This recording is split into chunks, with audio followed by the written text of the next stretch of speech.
Wells Fargo is what a lot of people call a super regional.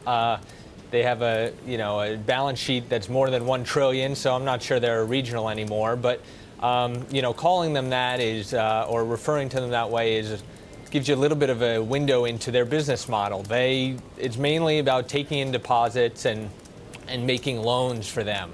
As you mentioned, they are the #1 home lender in the U.S. and they do a lot of business lending and a lot of consumer lending too. So, Citigroup, JP Morgan, other banks like that rely a bit more on their investment banking operations, and Wells Fargo is kind of the biggest, I guess, plain vanilla commercial bank in the U.S. Now, is plain vanilla, from what I can tell, has been good for Wells Fargo's business.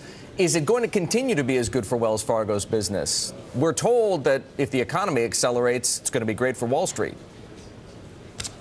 Yeah, if the economy accelerates, it will be good for Wells Fargo as well. They are facing some challenges now. You saw in the fourth quarter their net interest margin, which is a measure of how much they make on loans, declined 10 basis points or so. So that has called into question, whether they can still make good money in this interest rate environment on lending, and which is kind of their bread and butter. That said, though, the net interest margin was more than 3.5%. Even if it is dropping, it's still way more than any other bank, and any other bank of that size in America is reporting. Surely that counts for something. I think it does, yeah, for sure. It gives them a little bit more room than a lot of other banks.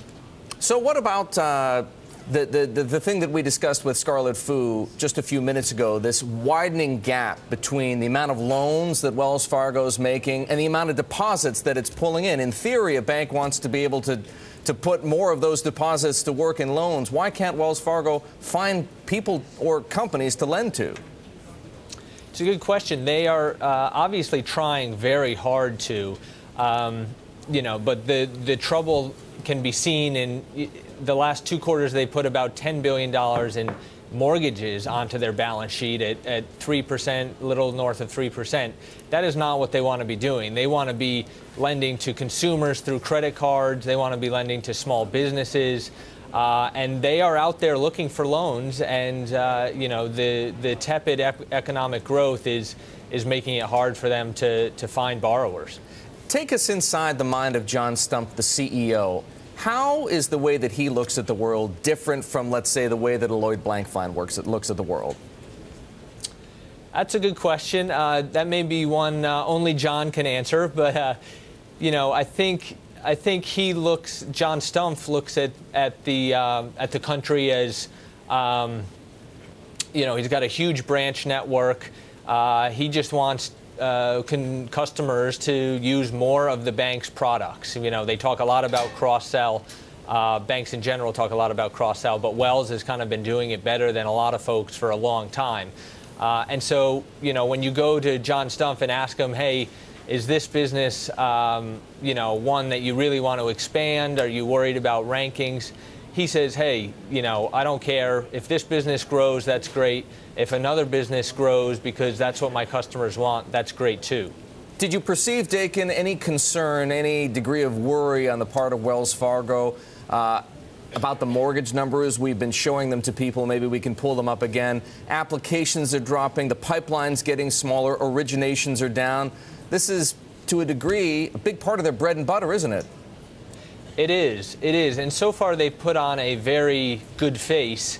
A couple quarters ago, they used a presentation to show how many of their customers could still need refinancing. They showed loan-to-value ratios and credit metrics, and they used that to show that, hey, there's been a lot of talk about this refinancing wave that we've been in coming to an end, and Wells Fargo would really like us to believe that they still have tons and tons more borrowers that need to be refinanced. And so, any drop in mortgage activity isn't going to be as bad as many people think. because of these numbers. And you know, the numbers in the fourth quarter show that perhaps that's not the case. Perhaps they may have some trouble ahead and some difficulty continuing to grow that business.